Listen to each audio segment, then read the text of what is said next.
ಇನ್ನು ರಾಮೇಶ್ವರಂ ಬಾಂಬ್ ಸ್ಫೋಟ ಪ್ರಕರಣ, ರಾಮೇಶ್ವರಂ ಕೆಫೆ ಬಾಂಬ್ ಸ್ಫೋಟ ಪ್ರಕರಣಕ್ಕೆ ಸಂಬಂಧಪಟ್ಟಂತೆ ಒಂದು ಬಿಗ್ ಅಪ್ಡೇಟ್ ಸಿಗ್ತಾ ಇದೆ.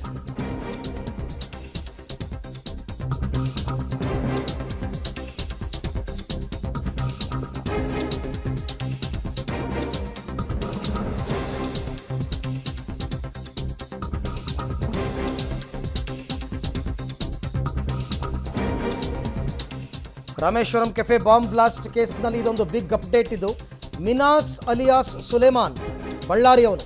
ಈತನೂ ಸೇರಿ 4 ವಶಕ್ಕೆ ಪಡೆದಿದ್ದಾರೆ NIA. Minas alias Sulaiman, annas Iqbal ಅಂತ ಹೈದರಾಬಾದವನು, ಸೈಯದ್ ರೆಹಮಾನ್ ಅಂತ ಹೈದರಾಬಾದವನು, ಸೈಯದ್ ಸಮೀರ್ ಅಂತ ಹೈದರಾಬಾದ್ನವನು. ಈಗ ಬಳ್ಳಾರಿ ಮಾಡ್ಯೂಲ್ ಮೇಲೆ ಹೆಚ್ಚಾಗ್ತಾ ಇದೆ ಅನುಮಾನ. ಮಾರ್ಚ್ 9ನೇ ತಾರೀಕು ತನಕ ಇವರೆಲ್ಲರೂ ಕೂಡ ವಶಕ್ಕೆ ಇಟ್ಕೊಂಡು ಎನ್ಐಎ ಅಧಿಕಾರಿಗಳು ವಿಚಾರಣೆ ಮಾಡ್ತಾರೆ, ನಾಳೆ ತನಕ.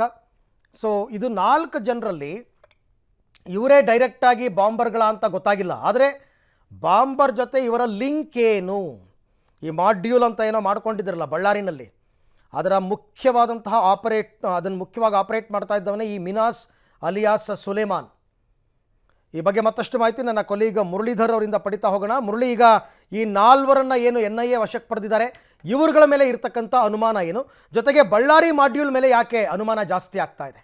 ಅರವಿಂದ್, ಯಾಕಂದ್ರೆ ಪ್ರಮುಖವಾಗಿ ಈ ಪ್ರಕರಣಕ್ಕೆ ಸಂಬಂಧಪಟ್ಟಂತೆ ISIS ಇಂದ ಪ್ರೇರಿತವಾಗಿ ಬಳ್ಳಾರಿ ಮಾಡ್ಯೂಲ್ ಅನ್ನ ಕ್ರಿಯೇಟ್ ಅನ್ನ ಮಾಡ್ಕೊಂಡಿದ್ದಂಥದ್ದು. ಯಾಕಂದ್ರೆ ಮಂಗಳೂರಿನ ಏನೋ ಕುಕ್ಕರ್ ಬ್ಲಾಸ್ಟ್ ಇರ್ಬೋದು, ಮತ್ತೆ ಶಿವಮೊಗ್ಗದ ಟ್ರಯಲ್ ಬ್ಲಾಸ್ಟ್ ಇರ್ಬೋದು, ಯಾವಾಗ ಅದ ಟ್ರಯಲ್ ಬ್ಲಾಸ್ಟ್ ಮತ್ತು ಕುಕ್ಕರ್ ಬ್ಲಾಸ್ಟ್ ಅದರ ಮೇಲೆ NIA ಅಧಿಕಾರಿಗಳು ತುಂಬಾ ಕಾನ್ಸಂಟ್ರೇಟ್ ಅನ್ನ ಮಾಡ್ತಾ ಇರ್ತಾರೆ. ಜೊತೆಗೆ ಅವರ ಜೊತೆಯಲ್ಲಿ ಹೆಚ್ಚಿನ ಲಿಂಕ್ಗಳು ಯಾವಾಗ ಎಸ್ಟಾಬ್ಲಿಷ್ ಆಗ್ತಾ ಇರ್ತದೆ, ಆ ಸಂದರ್ಭದಲ್ಲಿ ಅದನ್ನ ಸಂಪೂರ್ಣವಾಗಿ ದಿಕ್ಕು ತಪ್ಪಿಸೋದಕ್ಕೋಸ್ಕರ ಬಳ್ಳಾರಿ ಮಾಡ್ಯೂಲ್ ಅಂತೇಳಿ, ಅಂದ್ರೆ ಹೈದರಾಬಾದ್ ಕರ್ನಾಟಕ ಮತ್ತು ಬಳ್ಳಾರಿ ಮತ್ತು ಹೈದರಾಬಾದ್ನ ಕೆಲವು ಸಂಘಟಕರ ಏನಿರ್ತದೆ ಅವರೆಲ್ಲರೂ ಸೇರ್ಕೊಂಡು ಬಳ್ಳಾರಿ ಮಾಡ್ಯೂಲ್ ಅಂತೇಳಿ ಒಂದು ಕ್ರಿಯೇಟ್ ಅನ್ನ ಮಾಡ್ಕೊಳ್ತಾರೆ. ಕ್ರಿಯೇಟ್ ಅನ್ನ ಮಾಡ್ಕೊಂಡು ಕರ್ನಾಟಕ ಇರ್ಬೋದು, ಹೈದರಾಬಾದ್ ಇರ್ಬೋದು, ಎಲ್ಲಾ ಕಡೆಯಲ್ಲೂ ಕೂಡ ಒಂದಷ್ಟು ಶಾಂತಿ ಗಲಭೆಯನ್ನ ಮಾಡ್ಲಿಕ್ಕೆ, ಜೊತೆ ಬಾಂಬನ್ನ ಬ್ಲಾಸ್ಟ್ ಮಾಡ್ಲಿಕ್ಕೆ ಕೂಡ ಒಂದು ಪ್ರಯತ್ನಗಳನ್ನ ಮಾಡ್ತಾ ಇರೋ ಸಂದರ್ಭದಲ್ಲಿ NIA ಅಧಿಕಾರಿಗಳು ಡಿಸೆಂಬರ್ 17, 2023 ಒಂದು ದಾಳಿಯನ್ನ ಮಾಡ್ತಾರೆ. ದಾಳಿಯನ್ನ ಮಾಡಿ ಸರಿಸುಮಾರು 7 ಜನರನ್ನ ತಮ್ಮ ವಶಕ್ಕೆ ಪಡ್ಕೊಳ್ತಾರೆ, ಜೊತೆಗೆ ಬಂಧನಕ್ಕೆ ಒಳಪಡಿಸ್ತಾರೆ. ಆ ಸಂದರ್ಭದಲ್ಲಿ ಸಾಕಷ್ಟು ವಿಧ್ವಂಸಕ ಕೃತ್ಯಕ್ಕೆ ಬಳಸಬೇಕಾದಂತಹ ಗನ್ ಪೌಡರ್ ಇರ್ಬೋದು,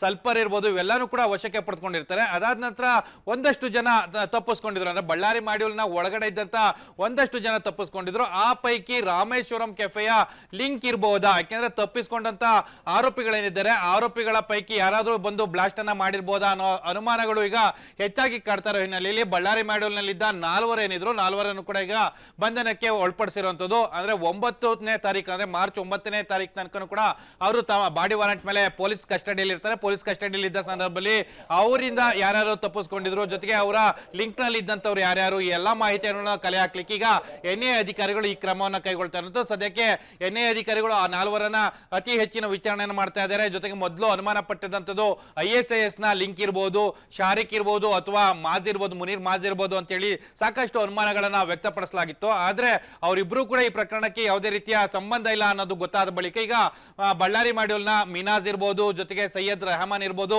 ಇವ್ರನ್ನೆಲ್ಲರನ್ನೂ ಕೂಡ ವಶಕ್ಕೆ ಪಡೆದುಕೊಂಡಿದ್ದಾರೆ. ವಶಕ್ಕೆ ಪಡೆದುಕೊಂಡು ವಿಚಾರಣೆಯನ್ನ ಮಾಡ್ತಾ ಇರುವಂತದ್ದು. Arvind, okay, thank you Murali ತಮ್ಮೆಲ್ಲ ಮಾಹಿತಿಗೆ. ಒಟ್ಟಲ್ಲಿ ನಾನು ಆಗಲೇ ಹೇಳ್ತಾ ಇದ್ದೆ, NIA ಅವರು ಒಂದು ಸಣ್ಣ ಲಿಂಕ್ ಸಿಕ್ಕಿದ್ರೂ ಕೂಡ ಇಡೀ ದೇಶವನ್ನು ಜಾಲಾಡ್ಬಿಡ್ತಾರೆ. ಹಾಗಾಗಿ ಅವ್ರಿಗೊಂದು ಚಾಲೆಂಜ್ ಇದು.